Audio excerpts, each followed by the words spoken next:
আল্লাহ চাইলে দুর্বল থাকলেও মাফ করে দিবেন।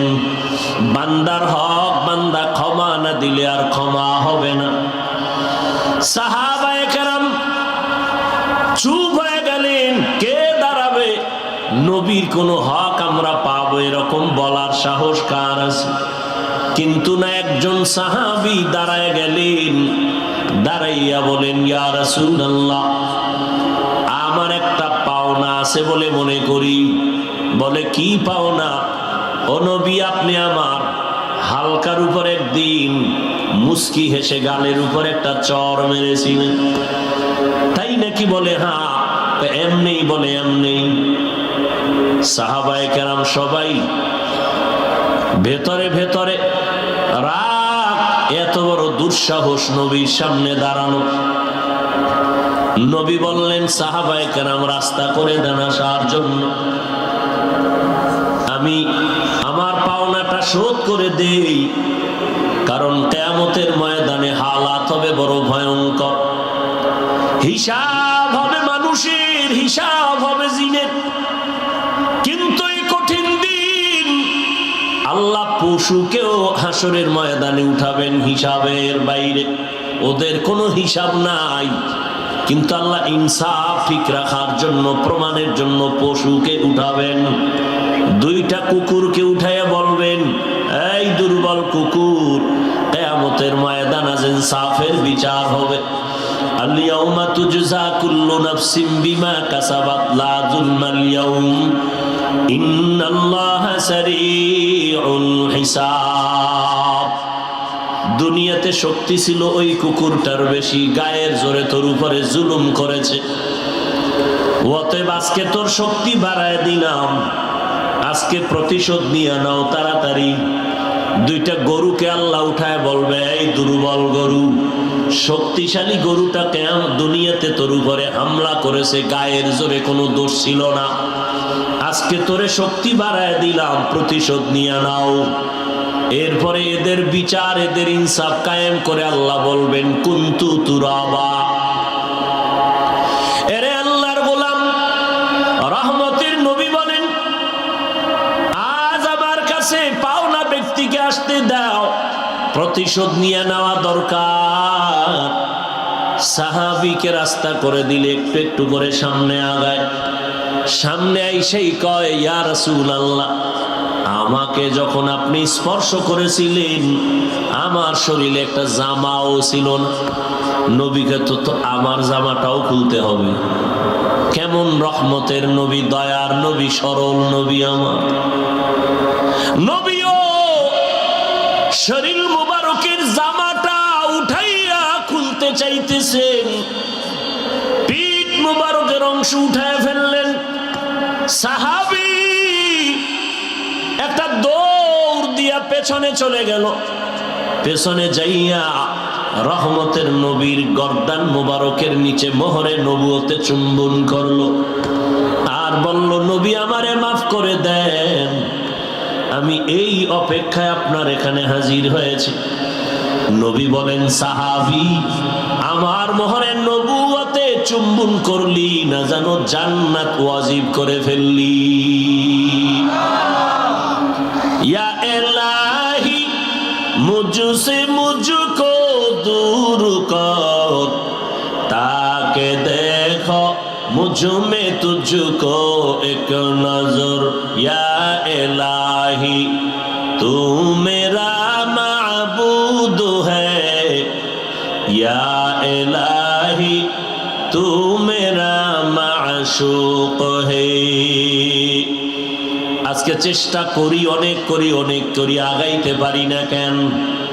এরে আল্লাহর গোলাম, আদবকে ধ্বংস করার একটা মারাত্মক কঠিন রোগ আছে, অহংকার। যার অন্তরে অহংকার জায়গা নিবে, ওই বান্দার মধ্যে কোনো বিনয়ী ভাব কখনো আসবে না, গরম ভাব আসবে। তখন যার মধ্যে গরম গরম ভাব আসে, আনা খায়রুম মিনহু, আমি তার থেকে ভালো, আমি তার থেকে ভালো, তখন তার চলাফেরার ব্যালেন্স থাকে না, কথার ব্যালেন্স থাকে না। তখন মা বাবার সাথে উল্টা পাল্টা আচরণ করে, মুরব্বীদের সাথে উল্টা পাল্টা আচরণ করে। কারণ কি? ভেতরে আদব নাই, বিনয় নাই, অহংকার জায়গা নিয়েছে। এরে আল্লাহর গোলাম, এই দেশে মাদ্রাসার অভাব নাই, ছাত্ররও অভাব নাই, কিন্তু দুঃখ হাজার হাজার ছাত্র সবাই কিন্তু কামিয়াবির দরজা খুঁজে পায় না।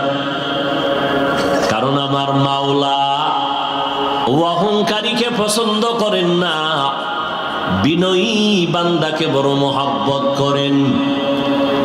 আল্লাহ তাআলা বান্দার যোগ্যতাও দেখেন না, দেখে বান্দার বিনয়ী। নবীজি বাইতুল্লাহর পার্শ্বে বসে মক্কার বড় বড় মাথাওয়ালাদের নিয়ে কথা বলতেছেন, যদি কালেমা পড়ে তো দিনের ফায়দা হবে। হঠাৎ পেছন থেকে একজন সাহাবী অন্ধ, হাতের মধ্যে একটা লাঠি নিয়ে নবীজির পেছন দিক দিয়ে এসে পেছনে বইলেন, হালকা আওয়াজে নবীরে সালাম দিলেন। নবী একটু হালকা নজর দিয়ে সালামের জবাব দিলেন। এরপরে আবার ওদিকে নজর। মক্কার বড় বড় মাথাওয়ালারা বসা, এদের বুঝাইয়া যদি একটু দিনের পথে আনতে পারি, দিনের ফায়দা হবে। আর ওই সাহাবী গরিব অন্ধ সাহাবী চুপচাপ ওই এক জায়গায় বসে আছে, জীর্ণ শীর্ণ পোশাক। নবী ওদিকে তাকান না, নবী নজর করে আছেন মক্কার মাথাওয়ালা জ্ঞানী। এইরকম যদি এক জ্ঞানীরে আনতে পারি, দিনের ফায়দা হবে। আমার আল্লাহ আলিমুল গায়বি ওয়াস শাহাদা। আল্লাহ বলেন, হে নবী, আপনি মনে করতেছেন এই মাথাওয়ালা জ্ঞানী দিয়া সমাজের দ্বীনের কাজ হবে, কিন্তু আমি আল্লাহ অগ্রিম জানি, আমি আল্লাহ কাজ নিতে মাথাওয়ালা লাগবে না। আমি আল্লাহ যারে দিয়া কাজ নিব ওই বান্দার বিনয় লাগবে, আর কিছু লাগবে না। আলহামদুলিল্লাহ আলহামদুলিল্লাহিল্লাযী জাআলা আশ-শামসা ওয়াল কমারা বিহুসবান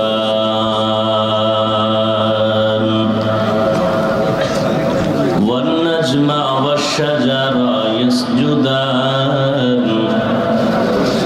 ওয়া ফাদ্দালা জামানান আলা জামান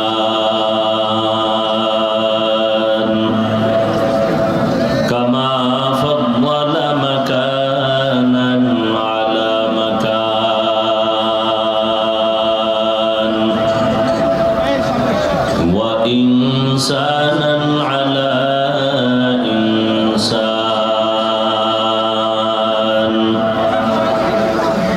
ওয়া নাশহাদু আন লা ইলাহা ইল্লাল্লাহু ওয়াহদাহু লা শারীকা লাহু লা জিদ্দা লাহু ওয়া লা নিদ্দা লাহু ওয়া লা মিসলা লাহু ওয়া নাশহাদু আন্না সাইয়্যিদানা ওয়া সানাদানা ওয়া হাবিবানা ওয়া হাবিবা রাব্বিনা ওয়া তাবিবানা ওয়া তাবিবা কুলুবিনা ওয়া মাওলানা মুহাম্মাদান আবদুহু ওয়া রাসূলুহু আরসালাহু বিল হাক্কি বাশীরাও ওয়া নাযীরা ওয়া দাঈয়ান ইলাল্লাহি বিইذনিহি ওয়া সিরাজাম মুনীরা। আল্লাহুম্মা সাল্লি আলা মুহাম্মাদিন নাবিয়্যিল উম্মিয়্যি ওয়া আলা আলিহি ওয়া সাল্লিম তাসলিমা।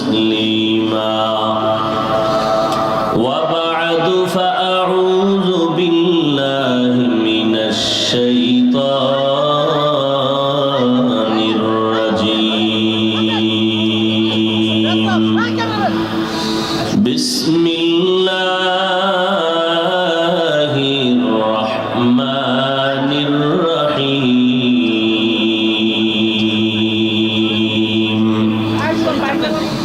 والذين جاهدوا فينا لنهدينهم سبلنا وإن الله لمع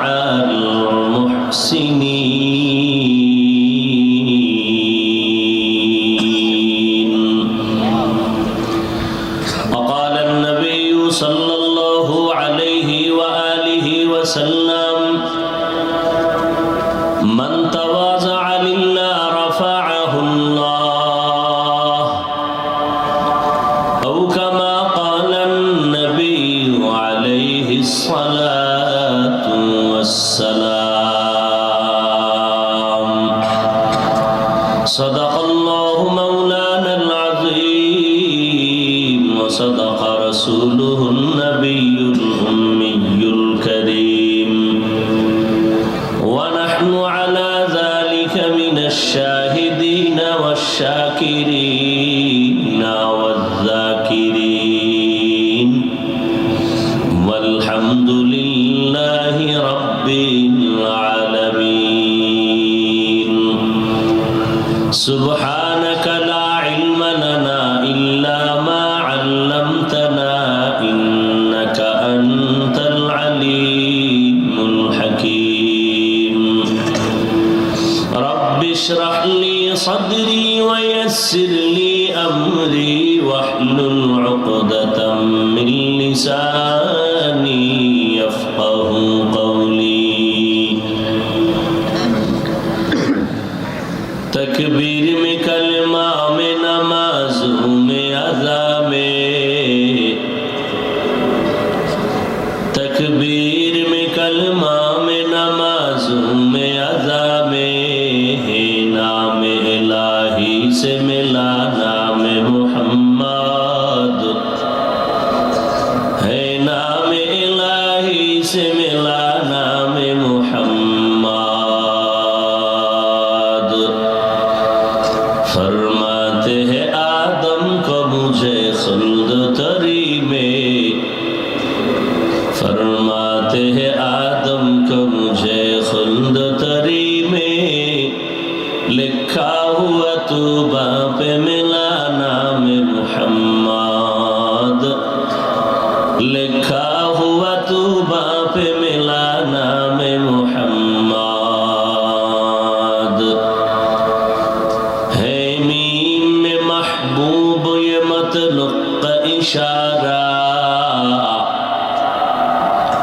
ہے میم میں محبوب یہ مطلق کا اشارہ پھر کیوں نہ ہو محبوب خدا نام محمد پھر کیوں نہ ہو محبوب خدا نام محمد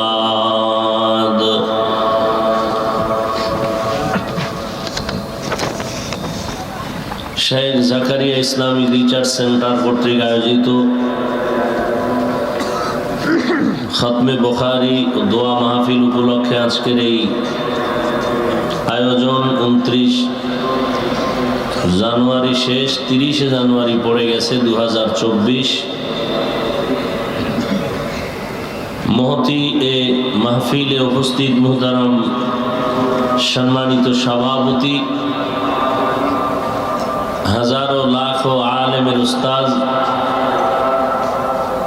উস্তাজুল আসাতিজা পীরে কামেল শেখুল হাদিস আল্লামা মুফতি মিজানুর রহমান সাঈদ দামাত বারাকাতুহুম প্রতিষ্ঠাতা পরিচালক Sheikh Zakaria Islamic research centre Dhaka প্রধান অতিথি হাজারো লাখো মুসলমানের প্রাণের স্পন্দন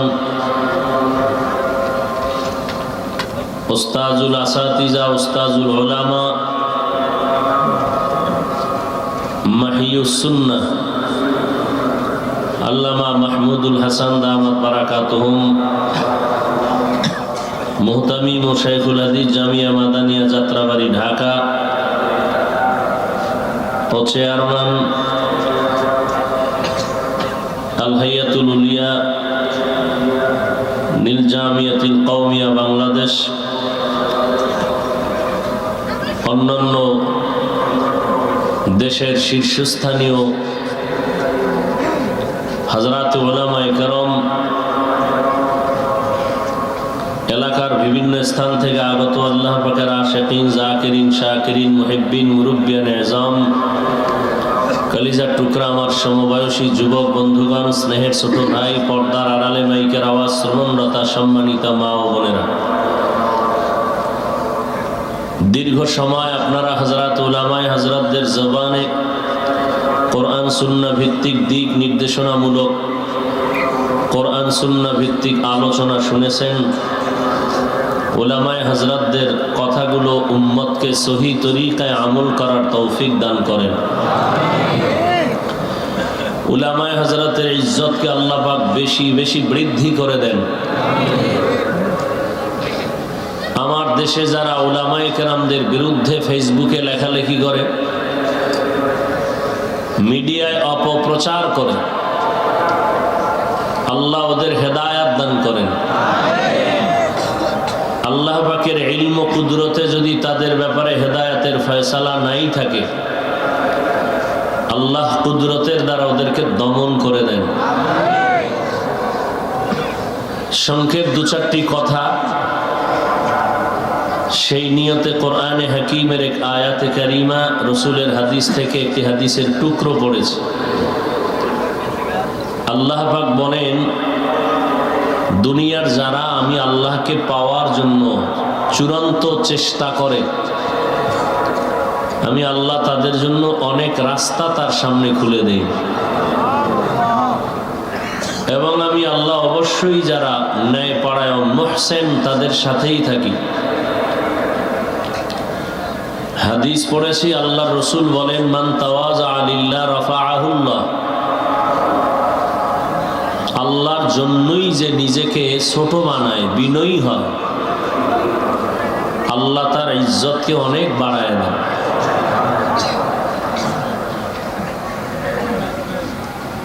দুনিয়াতে আল্লাহ মানুষ সৃষ্টি করেছেন তার ইবাদতের জন্য।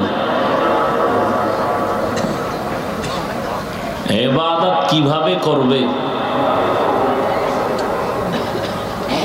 সেই নিয়ম পদ্ধতির জন্য আল্লাহ ভিন্ন ব্যবস্থাও দিয়েছেন। সেই ব্যবস্থা হলো দুইটা। একটি ব্যবস্থা হলো রিজালুল্লাহ, আল্লাহর সিলেকশন করা প্রতিনিধি। দ্বিতীয় ব্যবস্থা হলো কিতাবুল্লাহ, আল্লাহ পাকের পক্ষ থেকে নির্ধারণ করা কিতাব সমূহ। সমস্ত রিজালদের ভেতরে ব্যক্তির মধ্যে শ্রেষ্ঠ হলেন রহমাতুল লিল আলামিন। আল্লাহ পাকের দেওয়া কিতাব সমূহের মধ্যে শ্রেষ্ঠ কিতাব কুরআনুল কারীম। কিয়ামত পর্যন্ত আমরা আর কোনোদিন নবী পাবো না, সাহাবায়ে কেরামকে পাবো না, চাইলেও পাবো না। তাবিঈন, তাবে তাবিঈন কেউ পাবো না। উলামায়ে মুতাকাদ্দিমিন, হুসাইন আহমদ মাদানী, মুতাআখিরিন, মুজাদ্দিদ আল ফেসানি, আব্দুল কাদের জিলানী, বড় বড় বড় বড় আল্লাহ ওয়ালা, যাদের এক নজর চেহারা দেখলে মানুষের কলবের পরিবর্তন শুরু হয়ে যাইত, আমরা আর চাইলে পাবো না। আইম্মায়ে কেরাম, ইমামে আজম আবু হানিফা রহমতুল্লাহ আলাইহি সহ কোনো ইমামকে আর পাবো না। বরং দুর্ভাগা কপাল পোড়া যে আমরা যাদেরকে পেয়েছিলাম তাদেরকেও হারিয়ে ফেলেছি। যাদেরকে পেয়েছিলাম, যারা আমাদের ঢাল হিসেবে ছিলেন, ছায়া হিসেবে ছিলেন, শাইখুল হাদিস আল্লামা আজিজুল হক রহমতুল্লাহ আলাইহি, শামসুল হক ফরিদপুরি রহমতুল্লাহ আলাইহি, হাফিজি হুজুর রহমতুল্লাহ আলাইহি, পীরজি হুজুর রহমতুল্লাহ আলাইহি, ওবায়দুল হক রহমতুল্লাহ আলাই, মুফতি আমিনী রহমতুল্লাহ আলাই, সৈয়দ ফজলুল করিম রহমতুল্লাহ আলাই, সিলেটের শত আল্লাহ পাকের প্রিয় বান্দা ওলিয়ে কামেল, চট্টগ্রামের অনেক আল্লাহ পাকের বান্দা, মুফতি আজম ফয়জুল্লাহ রহমতুল্লাহ আলাই, এরা ছিলেন এই দেশের জন্য এক ঢাল। আমরা তাদেরকেও হারিয়েছি। হাটহাজারীর হজরত আহমদ শফি রহমতুল্লাহ আলাই, জুনায়েদ বাবু নগরী রহমতুল্লাহ আলাই, এদেরকে আজ আমরা হারিয়ে ফেলেছি। হারানোর পর থেকেই যেন কেমন এক এলোমেলো পরিবেশ তৈরি হয়ে গেছে।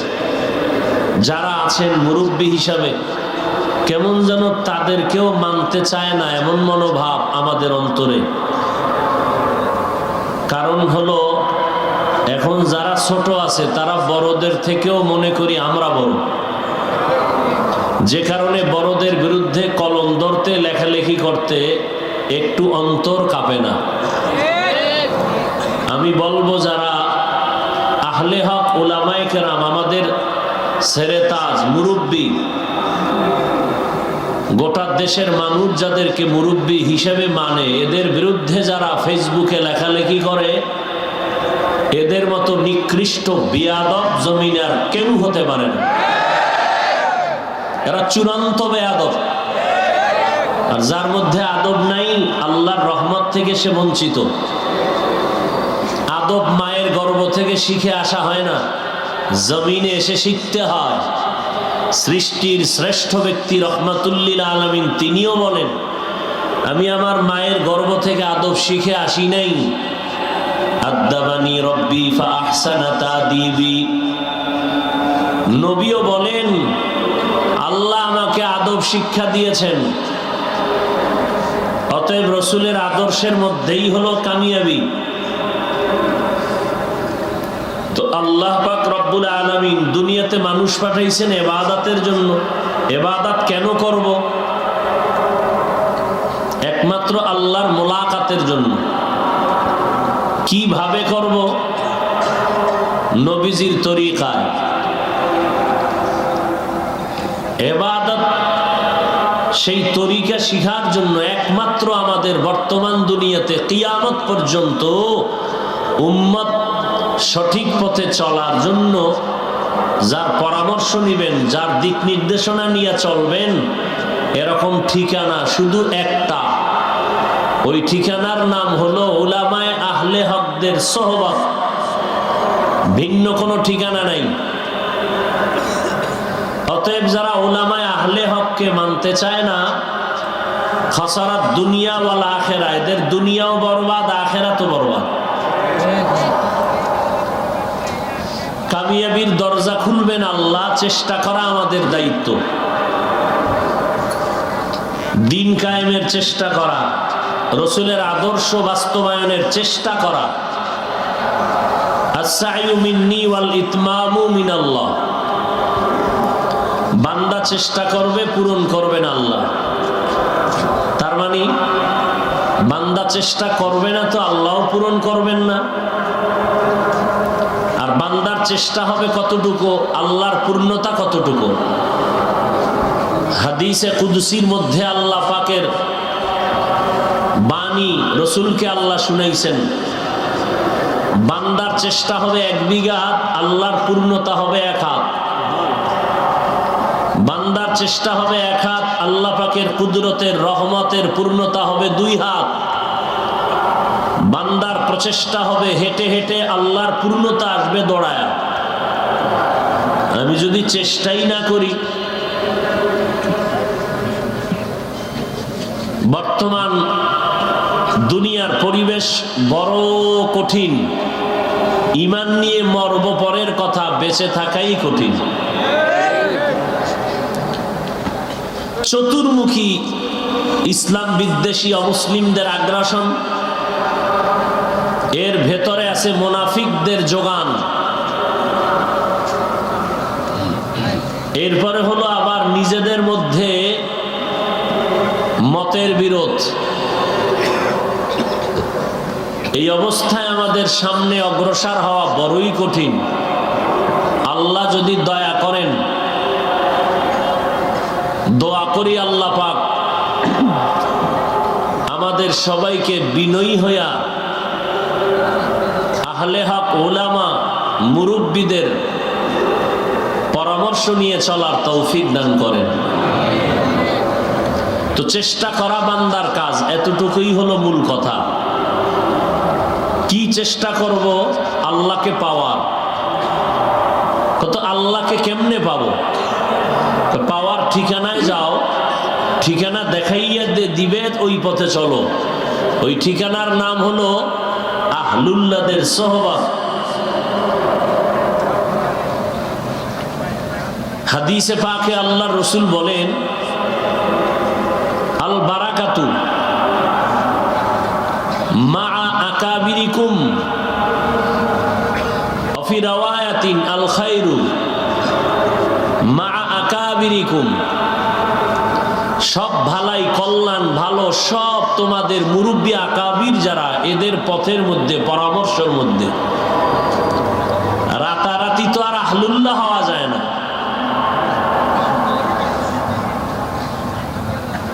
আল্লাহর পথে তারাও চূড়ান্ত চেষ্টা করতে করতে করতে করতে করতে করতে আল্লাহ এদেরকে এমন পাওয়ার দান করেছেন যে পাওয়ার আমাদের ভেতরে নেই।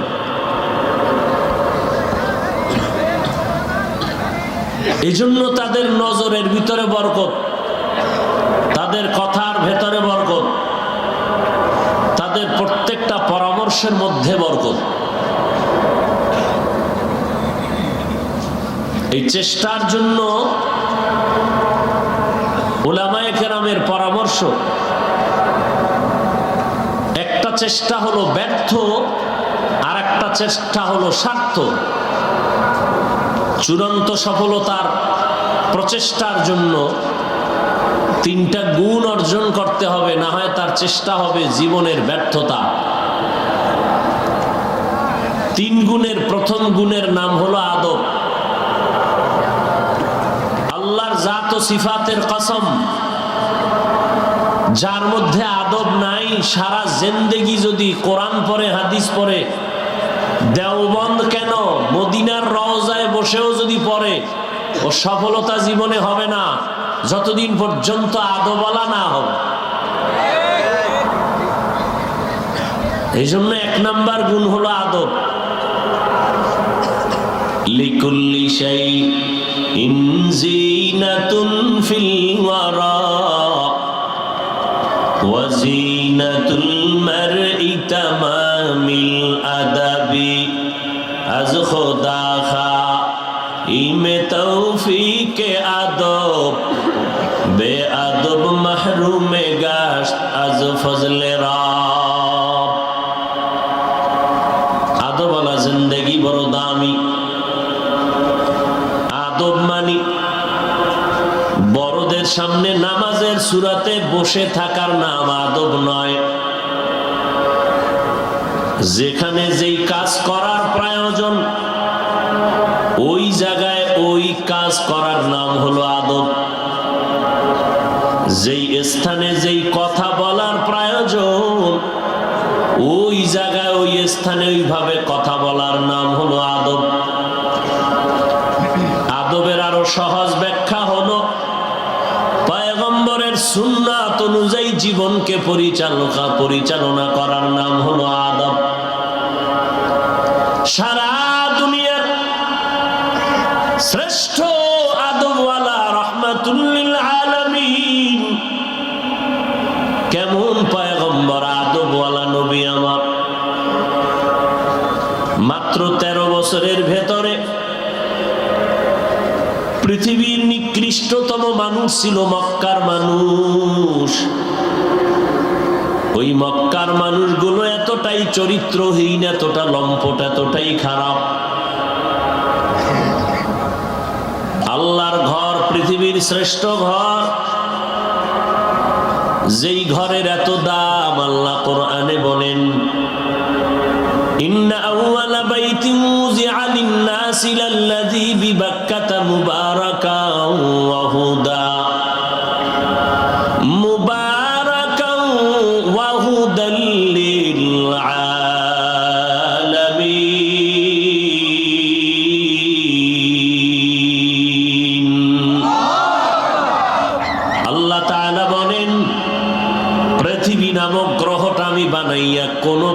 বাসিন্দা পাঠাই নাই, প্রথম আমি আল্লাহ একটা ঘর বানাইলাম, ইবাদতের ঘর, হেদায়েতের ঘর,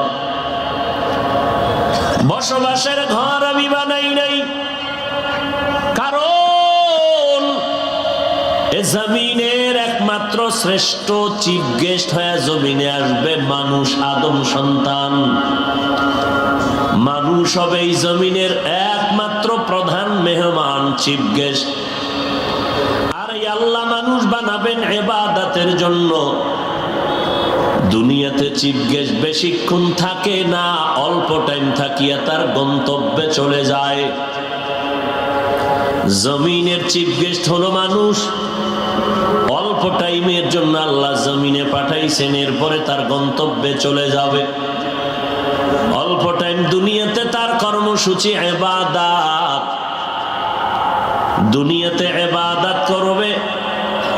এজন্য আল্লাহ ইবাদতের এক ঘর বানাইছেন, বসবাসের ঘর আল্লাহ জমিনে বানান নাই। কারণ দুনিয়ার মানুষ জমিনে করবে আল্লাহর ইবাদত, ও অনন্তকাল শান্তির বিছানায় আরামে ঘুমাবে। সেজন্য আল্লাহ বানায় রাখছেন চিরস্থায়ী শান্তির ঠিকানা জান্নাত। ওই বাইতুল্লাহ এত দামি একটা ঘর, যেই বাইতুল্লাহর দিকে শুধু তাকাইয়া থাকলেও সওয়াব। দুনিয়ার এমন কোন ঘর নাই যে ঘরের দিকে, বাইতুল্লাহ এমন কোন মসজিদ নাই যার দিকে তাকায়া থাকলে সওয়াব হবে। একমাত্র আল্লাহর ঘর বাইতুল্লাহ, যেই ঘরের দিকে তাকায়া থাকলে অনবরত আমল নামায় সওয়াব। যেই বাইতুল্লাহর কিনারায় এক রাকাত নামাজ পড়লে লক্ষ রাকাত নামাজের সওয়াব। কত বড় খারাপ ওই বাইতুল্লাহর আশেপাশের মানুষ, নারী আর পুরুষ উলঙ্গ হয়ে তাওয়াফ করে, ভেতরে মূর্তি টানানো। এত দামি ঘর, এর পাশের মানুষগুলো এত খারাপ। মাত্র 13 বছরের মধ্যে মানুষগুলো এত দামি বানায় ফেললেন আমার নবী। জিবরাইল আমিনকে পাঠায়, কয় যাও জিবরাইল একটা লিস্টি দিয়ে দিলাম, নবীরে দেখায় দাও। নবী যেন জানায় দেয় এই লিস্টির মধ্যে যাদের নাম আছে এরা বিনা হিসাবে জান্নাতি। 10 জন সাহাবার নাম। এই যে অল্প টাইমে পৃথিবীর ইতিহাস শ্রেষ্ঠ নিকৃষ্ট চরিত্রহীন মানুষ মুহূর্তের মধ্যে দামি মানুষে পরিণত হলো। এদেরকেই দামি বানাইতে গিয়া নবী একটা বেতের বাড়িও দেন নাই, কোনো গালিও দেন নাই, গালির জবাবও দেন নাই, চোখের গরমও পর্যন্ত নবী দেখান নাই। তাহলে নবী অল্প টাইমে এই মানুষগুলোকে এত দামি বানায় দিলেন একমাত্র নবীর বিনয়ী আদর্শের বরকতের ফলাফল। নবীর আশিক, এই আদবের কারণে কি পরিমাণ তারা বিনয়ী হয়েছে। সারা রাত যদি তাদের ইতিহাস বলা হয় শেষ হবে না। কেমন আদবওয়ালা সাহাবায়ে কেরাম, আদবওয়ালা জিন্দেগি নিয়ে চলছেন। এলেমের দিকেও আগানো, আমলেও আগানো, তাকওয়ার কমতি নাই। আবার জান্নাতের টিকিট পেয়ে গেছেন। এরপরেও কত বিনয়ী জিন্দেগি তারা ইখতিয়ার করেছেন। মৃত্যু পর্যন্ত কান্নার আওয়াজ। আবু বকর সিদ্দিক রাদিয়াল্লাহু তাআলা আনহু নামাজে দাঁড়ায় জীবন ভর কান্না করলেন। আবু বকর আপনি কেন নামাজে কাঁদেন? আবু বকর সিদ্দিক রাদিয়াল্লাহু আনহু কাঁদেন আর বলেন আমি আল্লাহর আদালতে দাঁড়ায় কেমনে জবাব দিব। ওমরে ফারুক রাদিয়াল্লাহু তাআলা আনহু সারা জিন্দেগির কান্নার আওয়াজ। কেন ওমরে ফারুক জান্নাতের টিকিট হাতে পাইয়া কাঁদেন? ওমরে ফারুক চোখের পানি ছেড়ে কান্না করে বলেন, আল্লাহ যদি ঘোষণা করে দেন সব মানুষগুলো জান্নাতে যাবে, একজন জাহান্নামে যাবে, আমি ওমর বড় ভয় পাই ওই জাহান্নামের আসামি আমি হয়ে যাই নাকি। ওসমান রাদিয়াল্লাহু আনহুর কান্নার আওয়াজ। ওসমান কেন কাঁদেন? ওসমান রাদিয়াল্লাহু আনহু বলেন, মরণের পরে প্রথম ঘাটি হলো অন্ধকার কবর। ওখানে যাইয়া আমি যদি আটকায় যাই, জিন্দেগির পরিণাম ফল কত ভয়ঙ্কর হবে সেই ভয়ে কান্না করি।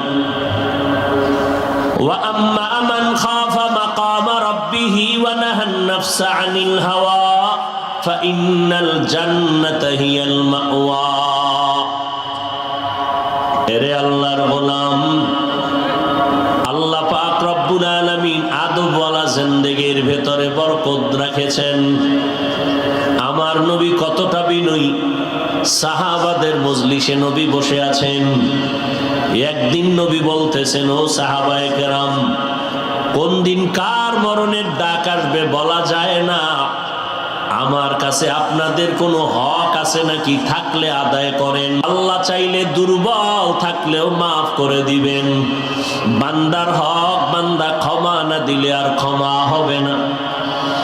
সাহাবায়ে কেরাম চুপ হয়ে গেলেন। কে দাঁড়াবে? নবীর কোনো হক আমরা পাবো এরকম বলার সাহস কার আছে? কিন্তু না, একজন সাহাবী দাঁড়ায় গেলেন। দাঁড়াইয়া বলেন, ইয়া রাসূলুল্লাহ, আমার একটা পাওনা আছে বলে মনে করি। বলে, কি পাওনা? ও নবী, আপনি আমার হালকার উপর একদিন মুস্কি হেসে গালের উপর একটা চর মেরেছিলেন, তাই নাকি? বলে, হ্যাঁ। এমনি? বলে, এমনি।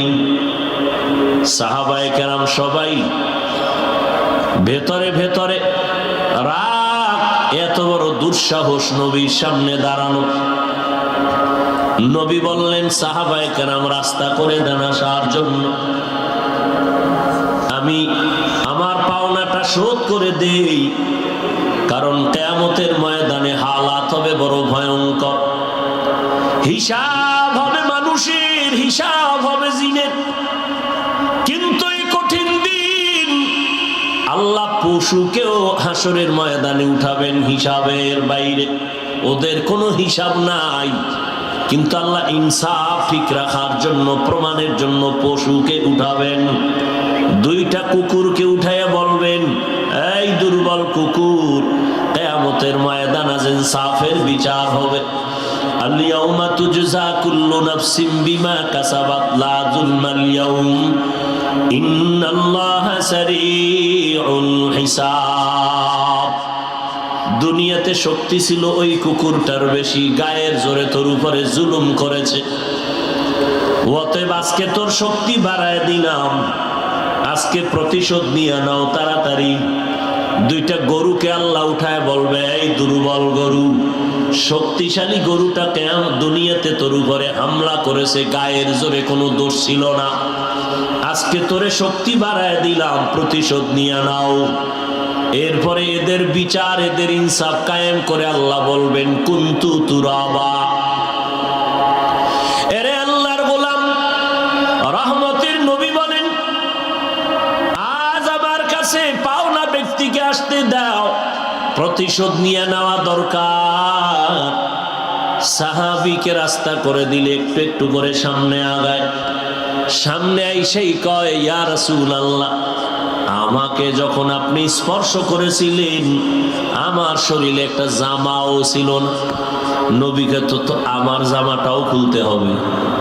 কেমন রহমতের নবী, দয়ার নবী, সরল নবী আমার নবীও শরীর মুবারকের জামাটা উঠাইয়া খুলতে চাইতেছেন, পিঠ মুবারকের অংশ উঠায় ফেললেন। সাহাবী একটা দৌড় দিয়া পেছনে চলে গেল। পেছনে যাইয়া রহমতের নবীর গর্দান মুবারকের নিচে মোহরে নবুয়তে চুম্বন করলো আর বলল, নবী আমারে মাফ করে দেন। আমি এই অপেক্ষায় আপনার এখানে হাজির হয়েছি। নবী বলেন, সাহাবী, আমার মোহরের নবুয়তে চুম্বন করলি না জানো জান্নাত ওয়াজিব করে ফেললি। ইয়া ইলাহি মুঝসে মুঝকো दूर कर, ताके देखो मुझ में तुझको एक नजर। या इलाही तू मेरा माबूद है, या इलाही तू मेरा माशूक है। আজকে চেষ্টা করি, অনেক করি, আগাইতে পারি না কেন? এরে আল্লাহর গোলাম, আদবকে ধ্বংস করার একটা মারাত্মক কঠিন রোগ আছে, অহংকার। যার অন্তরে অহংকার জায়গা নিবে, ওই বান্দার মধ্যে কোনো বিনয়ী ভাব কখনো আসবে না, গরম ভাব আসবে। তখন যার মধ্যে গরম ভাব আসে, আনা খায়রুম মিনহু, আমি তার থেকে ভালো, আমি তার থেকে ভালো, তখন তার চলাফেরার ব্যালেন্স থাকে না, কথার ব্যালেন্স থাকে না। তখন মা বাবার সাথে উল্টা পাল্টা আচরণ করে, মুরব্বীদের সাথে উল্টা পাল্টা আচরণ করে। কারণ কি? ভেতরে আদব নাই, বিনয় নাই, অহংকার জায়গা নিয়েছে। এরে আল্লাহর গোলাম,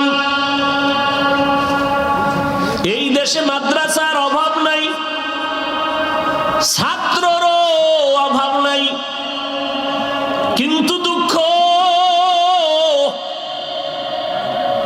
হাজার হাজার ছাত্র সবাই কিন্তু কামিয়াবির দরজা খুঁজে পায় না। কারণ আমার মাওলা অহংকারীকে পছন্দ করেন না, বিনয়ী বান্দাকে বড় মোহাব্বত করেন। আল্লাহ তাআলা বান্দার যোগ্যতাও দেখেন না, দেখে বান্দার বিনয়ী। নবীজি বাইতুল্লাহর পার্শ্বে বসে মক্কার বড় বড় মাথাওয়ালাদের নিয়ে কথা বলতেছেন, যদি কালেমা পড়ে তো দিনের ফায়দা হবে। হঠাৎ পেছন থেকে একজন সাহাবী অন্ধ, হাতের মধ্যে একটা লাঠি নিয়ে নবীজির পেছন দিক দিয়ে এসে পেছনে বইলেন, হালকা আওয়াজে নবীরে সালাম দিলেন। নবী একটু হালকা নজর দিয়ে সালামের জবাব দিলেন। এরপরে আবার ওদিকে নজর। মক্কার বড় বড় মাথাওয়ালারা বসা, এদের বুঝাইয়া যদি একটু দিনের পথে আনতে পারি, দিনের ফায়দা হবে। আর ওই সাহাবী গরিব অন্ধ সাহাবী চুপচাপ ওই এক জায়গায় বসে আছে, জীর্ণ শীর্ণ পোশাক। নবী ওদিকে তাকান না, নবী নজর করে আছেন মক্কার মাথাওয়ালা জ্ঞানী। এইরকম যদি এক জ্ঞানীরে আনতে পারি, দিনের ফায়দা হবে। আমার আল্লাহ আলিমুল গায়বি ওয়াস শাহাদা,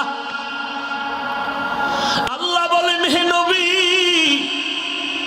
আপনি মনে করতেছেন এই মাথাওয়ালা জ্ঞানী দিয়া সমাজের দ্বীনের কাজ হবে,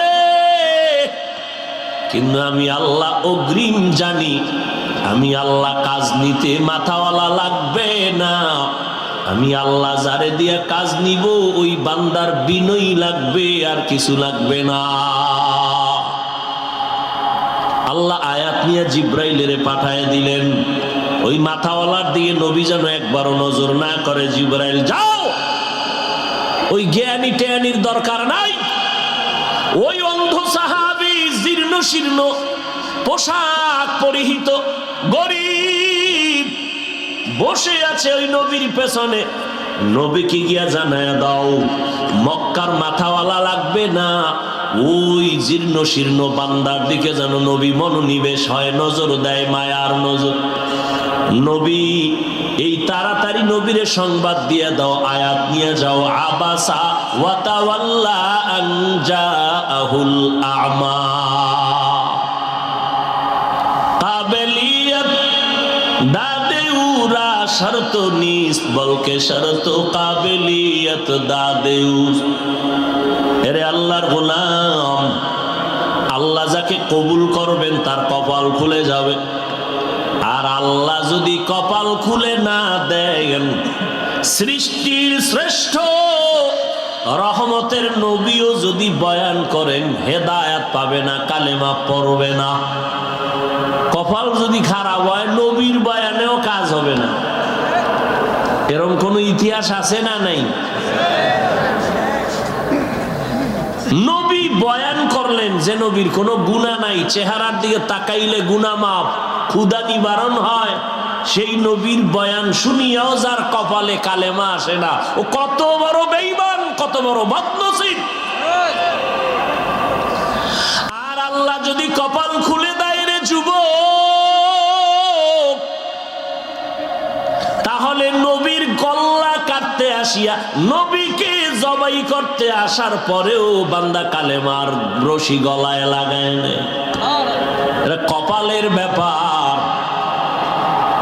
আল্লাহ যার কপাল খুলবে হেদায়াত পেয়ে যাবে, আর যার কপাল খুলবে না ওই বান্দা হেদায়াত পাবে না। বড় কঠিন কথা। আল্লাহ চাইলে হেদায়াত দিবে, নবীর ক্ষমতা নাই হেদায়াতের মালা পড়াবে। ইন্নাকা লা তাহদি মান আহবাবতা ওয়ালাকিন্নাল্লাহা ইয়াহদি মান ইয়াশা। আল্লাহ চাইলে হেদায়াত পাবে, আল্লাহ যদি চান না তো হেদায়াত পাবে না। তার মানেটা কি? আল্লাহর সব দোষ, নাউযুবিল্লাহ, বান্দার কোনো দোষ নাই। কারণ আল্লাহ হেদায়াত দিলে বান্দা পাবে, আল্লাহ হেদায়াত না দিলে পাবে না। তাহলে আসলে বিষয়টা কি? বিষয়টা আল্লাহর কোনো দোষ নাই। আল্লাহ কয় আমি যে হেদায়াত দিলে সে পাবে, আমি কার বেলায় দেওয়ার ইচ্ছা করব, কার বেলায় দেওয়ার ইচ্ছা করব না। জবাব হলো ওয়াল্লাযীনা জাহাদু ফীনা লানাহদিয়ান্নাহুম সুবুলানা। যারা আমার কাছে হেদায়াত চাইবে আমি তাদের হেদায়াত দিব, আর যারা আমার কাছে হেদায়াত চাইবে না, দিব না। একটু আগেই বলেছি, মায়ের গর্ভ থেকে আদম বলা হইয়া কেউ আসে না। আদম শিখতে হয়, আল্লাহকে বলতে হবে। আল্লাহ নবী নিজে বলছেন, আপনি বলবেন না? এত বড় মাস্তান হয়ে গেলেন কবে? নবীর মতো ব্যক্তি দোয়া করতেছেন বিনয় হওয়ার জন্য। আল্লাহুম্মা জাআলনি ফি আইনি সাগীরা ওয়া ফি আয়ুনিন নাসি কাবীরা। নবী নিজে দোয়া করেন, আল্লাহ বিনয়ী বানায় দাও, ছোট বানায় দাও, উম্মতের নজরে মর্যাদা বাড়ায় দাও। মেটা দো আপনা হস্তি কো अगर कुछ मर्तबा चाहो के दाना खाक में मिलकर गुले गुलजार होता है। আজকে যত ভেজাল, যত বিশৃঙ্খলা, আপোষের ভেতরে একমাত্র কারণ আদব নাই, অহংকারী ঢুকে পড়েছে। সব অহংকার ধ্বংসের দ্বার প্রান্তে নিয়ে গেছে আমাদের। জাহিরি হালাত দুর্বল, বাতিনি হালাত দুর্বল। জাহিরি নষ্ট হইল অহংকার, বেয়াদবি। বাতিনি ভাবে আমার চরিত্র নষ্ট হচ্ছে মোবাইলের কারণে, ধ্বংস হয়ে যাচ্ছে সব। আল্লাহ হেদায়েত দান করুন। এই মোবাইল না আইলে এত বেয়াদব হইতো না। কি বলবো, কোথায় বলবো, কাকে বলবো, কে শুনবে, কে বলবে? আল্লাহ সব ভাইকে হেদায়েত দান করুন। তাহলে চেষ্টা সফল হবে ওই ব্যক্তির যার তিনটা গুণ থাকবে। প্রথম গুণ আদব।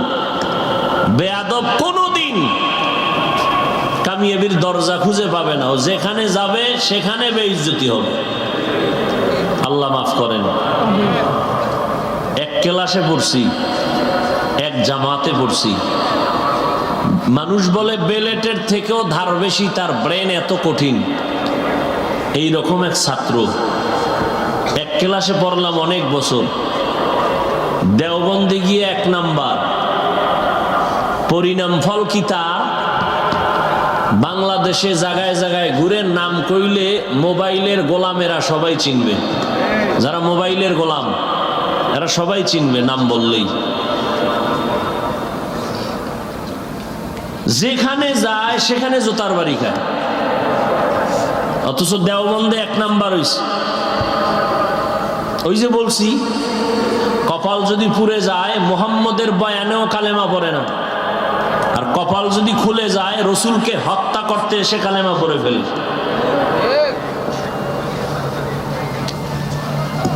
এমন কোন জায়গায় গিয়া নাই যেখানে বেইজ্জতি হয় নাই, এমন কোন মুরব্বী নাই যার ব্যাপারে কলম ধরে নাই। অপেক্ষায় থাকেন, দেখতে থাকেন। বেয়াদবদের শাস্তি আল্লাহর জাতের কসম মরার আগেই হবে, লিখে রাখেন, মরার আগেই হবে। দলিল বলবেন রাগ করে বললাম, দলিল নাও। قال النبي صلى الله عليه وآله وسلم اثنان يعجلهما الله في الدنيا البغي وعقوق الوالدين। পয়গম্বর বলেন, দুইটা অপরাধ জমিনের মধ্যে আছে, করলেই শাস্তি হবে মরার আগে, মরার পরে নয়, দুনিয়ায় হবে শাস্তি। কয়টা অপরাধ? 1 নাম্বার অপরাধের নাম জুলুম। দ্বিতীয় অপরাধের নাম হলো মা বাবার সাথে বেয়াদবি। জুলুম আবার 3 প্রকার। কয় প্রকার? প্রথম জুলুম হলো আল্লাহর সাথে জুলুম করা। দ্বিতীয় জুলুম হলো বান্দা নিজের সাথে জুলুম করা। তৃতীয় জুলুম হলো অন্যান্য মাখলুকতের সাথে জুলুম করা। আল্লাহর সাথে জুলুম হলো শিরিক। লোকমানে হাকিম তার সন্তানকে বলেন, ইয়া বুনাইয়া লা তুশরিক বিল্লাহ ইন্নাশ শিরকা লাযুলমুন আযীম। আল্লাহর মতো আরো একজন আল্লাহ আছে মনে করার নাম শিরিক। আল্লাহর ক্ষমতার মতো কারো ক্ষমতা আছে মনে করার নাম শিরিক। আল্লাহর কিছু স্পেশাল গুণ আছে, এই গুণটা আরো কারো মধ্যে আছে মনে করার নাম শিরিক। যারা মনে করবে তাদের নাম মুশরিক। আল্লাহ বলেন, আমাই ইউশরিক বিল্লাহ ফাকাদ হারামাল্লাহু আলাইহিল জান্নাহ। যারা শিরকের গুনাহ করবে তাদের জন্য জান্নাত হারাম। এই উঠে কেন? মস্কারি করো না।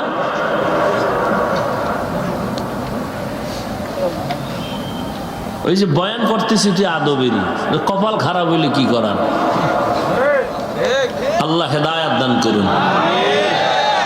জমানা বড় কঠিন, বড় কঠিন, বড় কঠিন। বয়ান কইরা স্টেজ থেকে নামার পরে দেখি বিরুদ্ধে লেখা শুরু।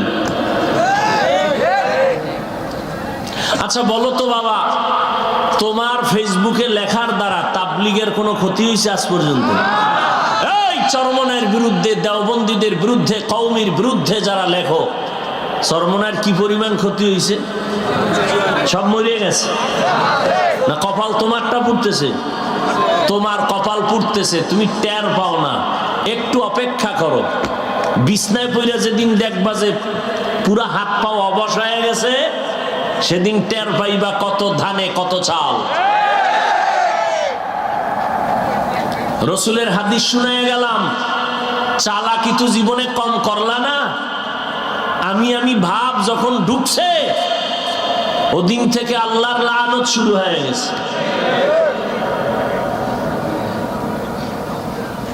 3 প্রকার জুলুম। আল্লাহর সাথে জুলুমের নাম হলো শিরক। দ্বিতীয় জুলুম হলো নিজের সাথে জুলুম করা। নিজের সাথে জুলুম কেমনে? এর এক ব্যাখ্যা হলো, আমার আহাল যারা, এদেরকে আমি দিনের পথে না চালানো। আমি নামাজ পড়ি, আমার আহালকে নামাজের দাওয়াত দেই না, আমার আহালের উপরে জুলুম করলাম, মূলত আমার উপরেই করলাম। এক ব্যাখ্যা। দ্বিতীয় ব্যাখ্যা হলো, আল্লাহ আমার অঙ্গ প্রত্যঙ্গ দিছেন, এগুলো আল্লাহ অনর্থক দেন নাই, প্রত্যেকটার আলাদা আলাদা ডিউটি আছে। যেমন আপনাদের আমাদের এই যে আঙ্গুল আছে, এক হাতে 5টা, এক এক আঙ্গুলে এগুলো কি কর বা গিরাও কয়, 4টা করে কর। 5 আঙ্গুলে কয়টা? এগুলোর আলাদা ডিউটি আছে। 5 বেলার নামাজ পড়ো, ডান হাতের আঙ্গুলের গিরা বা করগুলো গুনে গুনে গুনে গুনে 1 মিনিটের একটা আমল করো। 33 বার সুবহানাল্লাহ, 33 বার আলহামদুলিল্লাহ, 34 বার আল্লাহু আকবারের তাসবিহ পড়ো। 5 বেলার নামাজের পরে 5 বার। তোমার আঙ্গুলের করের হক আদায় হয়ে গেল, কিন্তু করলা না, করের উপরে জুলুম। চক্ষু দিছেন, এই চক্ষু দিয়া মা বাবারে মোহাব্বতের নজরে দেখবা সওয়াব, আলেম দেখবা সওয়াব, বাইতুল্লাহ দেখবা সওয়াব, এই চক্ষু দিয়া কোরআন শরীফ দেখবা সওয়াব। হাফেজ সাহেব হইলে তারপরেও কিন্তু কোরআন দেইখা পড়লে সওয়াব বেশি। তার মানে কি তারাবির ভিতরে দেইখা পড়বা? আমাকে বরিশালে গত রমজানে একজনে তাও কোরআন শরীফ না মোবাইল কোরআন দইরা এরপরে দেখে পড়ে। ওই যে শুনছে মনে হয় দেইখা পড়লে সওয়াব। পাগলের পাগলামি। কোরআন দেখে বড় সওয়াব। কিন্তু আজ চোখের উপরে জুলুম করেছি। এ চোখ দিয়া কোনোদিন মায়ার নজরে না বাবাকে দেখলাম না মাকে দেখলাম, মা বাবার সাথে ভালো নজরে দেখি না, কারণ মা বাবা আমার দুশমন, মোবাইলে বাধা দেয়। শিক্ষকের দেখলাম খারাপ নজরে, কারণ শিক্ষক আমার মোবাইলের উপরে হামলা করে। ওই সেদিন শোন ছাত্ররা, সেদিন মাদ্রাসায় মোবাইল আটকাইছি, ছাত্র কয় পারলে বিদায় কইরা দেন, তারপর মোবাইল চালানো লাগবেই।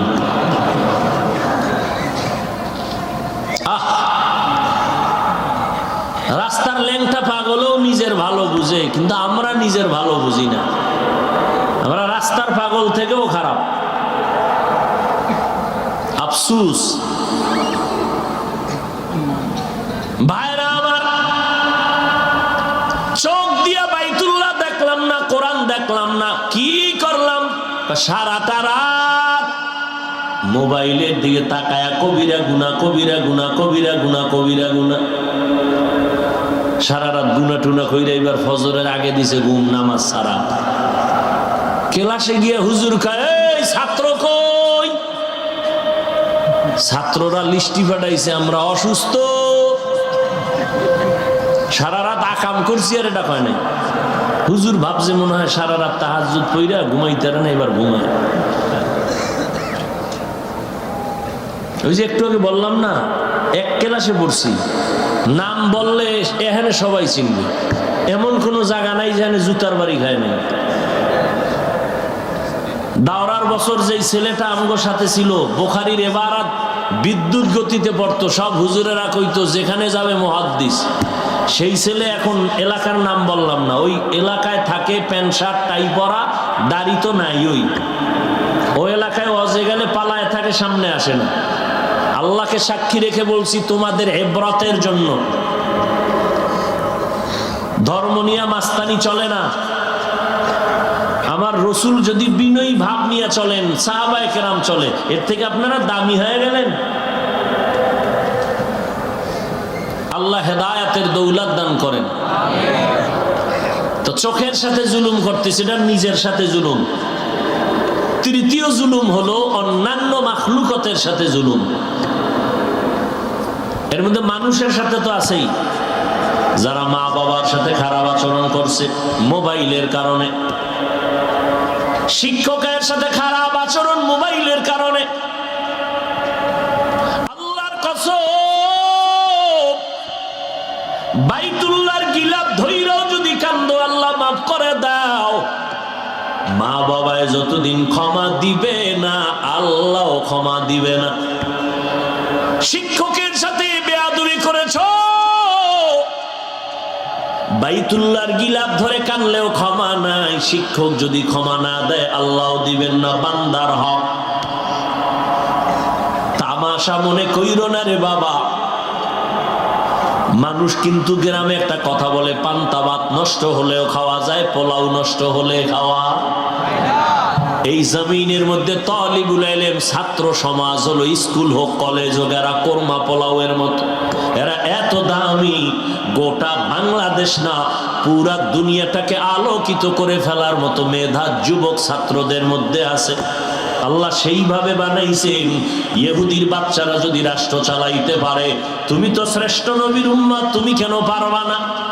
জন্মগতভাবে, সৃষ্টিগতভাবে আল্লাহ পাক পুরুষের তুলনায় নারীদের জ্ঞান কম দিছেন না বেশি?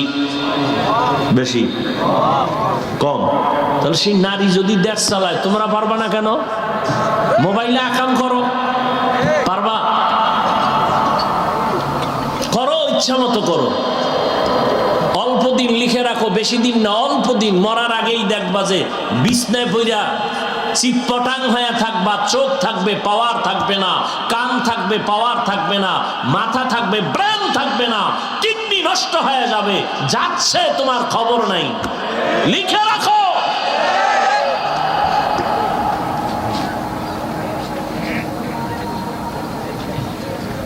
আমাদের বলার দায়িত্ব বলে গেলাম, মানবা কিনা সেটা তোমার ব্যাপার, তোমার খবরে তুমি যাবা, আমার খবরে আমি যাব। হেদায়েত তো আল্লাহ সবাইকে দিবেন না, আর সবাই তো আল্লাহর কাছে হেদায়েত চায়ও না। কয় অমুকের বিরুদ্ধে লাগছি, মুরা পর্যন্ত যাব, জাহান্নামে যদি যাওয়া লাগে গেলাম। আল্লাহ খায় আমিও দিলাম, যখন যেতে চাও যা।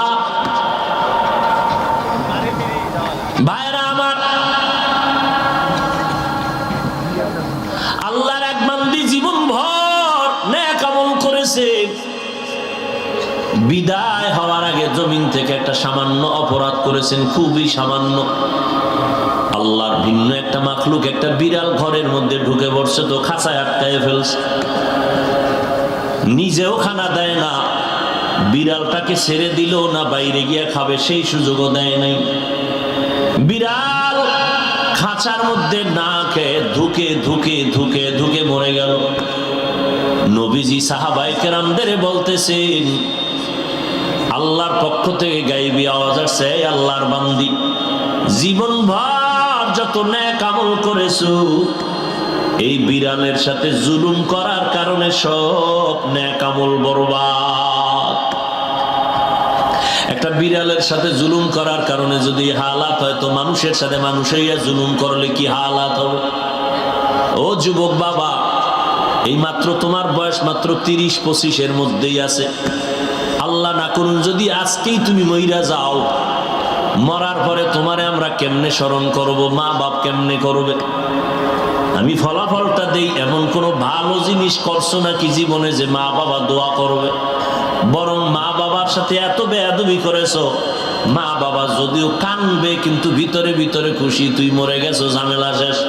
কারণ তোর চরিত্রের কারণে কত জায়গায় মুখ দেখাইতে পারি না, তোর কারণে অনেক সমাজের ভিতরে বহু ভালো সন্তান নষ্ট হয়ে গেছে, শিক্ষকেরাও খুশি। কেমন জীবন তুমি কায়েম করছো, 30 বছরের ফলাফল, তুমি মইরে গেলে সবাই খুশি। কারণ তুমি এত পরিমাণ চরিত্রহীন যে তোমার কারণে সব পরিবেশ নষ্ট হয়ে গেছে। মা বাবাও চায় মরে যা, শিক্ষক চায় মরে যা, এলাকার সবাই কয় মরে গেছো ভালো। তাহলে তোমার জীবনটা কি যে তুমি মরলে সবাই খুশি? এটা হলো তোমার জিন্দেগির পাওয়া, সকলের বরদোয়া। জীবনে কিছু করো আর না করো, মানুষের বরদোয়া নিয়ে মরিও না, পায়ে ধরে বলে গেলাম। দোয়ার বড় দাম, বড় দাম দোয়ার।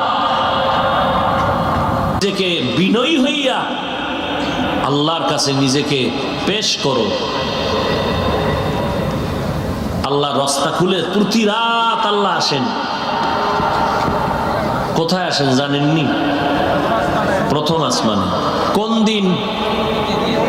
প্রতিদিন। কেন আসেন? বান্দার থেকে কিছু নিতে না বান্দাকে দিতে? আপনাদের তো কিছু লাগে না, লাগে? ঘুমায় থাকলে পেয়ে যাবেন সব, ঘুমান কেন? যেই টাইমে ঘুমানোর নিয়ম, সমস্ত দুনিয়ার চিকিৎসা বিজ্ঞানীরা একমত, মানুষের জীবনের চূড়ান্ত সফলতার এক পুঁজির নাম সুস্থতা। আর সুস্থ থাকার জন্য আল্লাহ পাকের দেওয়া একটা চূড়ান্ত ঔষধ আছে, মহা ঔষধ ফিরি, রাতের ঘুম। রাতের পুরো অংশ ঘুম নয়, প্রথম অংশ ঘুম শরীরের ক্ষতি, রাতের শেষ অংশের ঘুম শরীরের ক্ষতি, রাতের মধ্যাংশের ঘুম শরীরের ঔষধ। 10, 11, 12, 1, 2, 3 এই পর্যন্ত। শেষ রাতে ঘুম ক্ষতি কেন?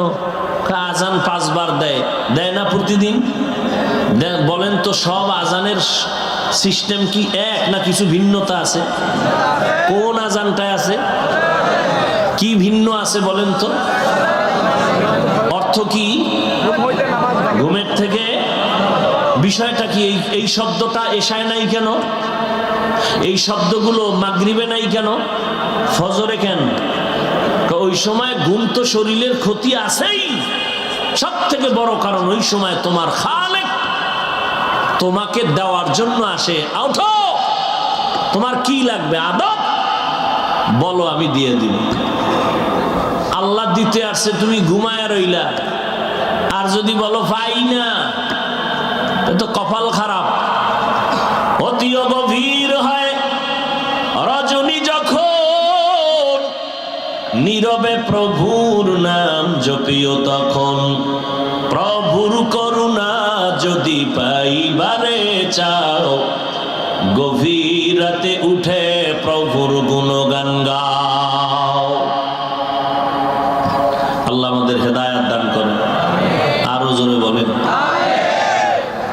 আমরা বক্তারা কুত্তা এরম দৌড়ায় না, আমরা যেই পরিমাণ দৌড়াই শুধু উম্মতের পিছনে, রাত নাই দিন নাই, খাওয়ান নাই, ঘুম নাই 12 মাস।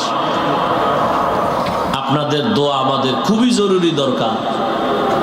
রাস্তাঘাটে চলতে গিয়ে আমাদের অনেক ওলামায়ে কেরাম রাস্তায় মরে গেছেন, আল্লাহ তাদেরকে জান্নাত দান করুন। রাস্তায় অ্যাক্সিডেন্ট হয়েছেন আমাদের ওলামায়ে কেরামদের একজন কলিজার টুকরা, উম্মতের এক রাহবার হযরতুল আল্লাম মাওলানা আব্দুল বাসেত খান দামাত বারাকাতুহুম, নাম শুনেন নাই? কি পরিমাণ বেয়াদব হইলে ফেসবুকে লেখে যে এটা এমনি এমনি হয় নাই। কি পরিমাণ মা বাবার চূড়ান্ত বরদোয়াকামী সন্তান হলে, চরিত্রহীন হলে, বেয়াদব হলে এই কথা লিখতে পারে। এরা আসলে খেয়াল করবেন, বেয়াদবি কিন্তু হঠাৎ করে শুরু করে না, এরা প্রথম বেয়াদবি করে মা বাবার সাথে, এরপরে শুরু করে আলেমদের সাথে।